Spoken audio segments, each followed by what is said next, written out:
চাইছো যে মন্দিরটা কোথায় হচ্ছে আমি বলে দিই ঠিকানাটা, বেলেরা, বৈকুণ্ঠপুর।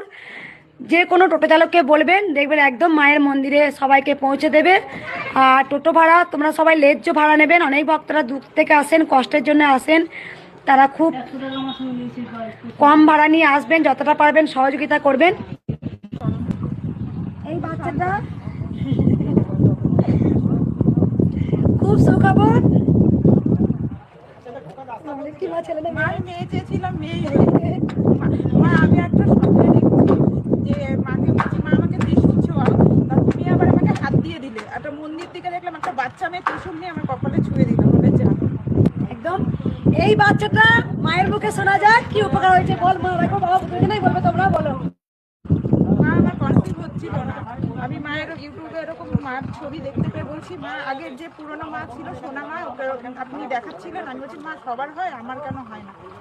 এরকম পরের মাসেই আমি কনসিভ করেছি।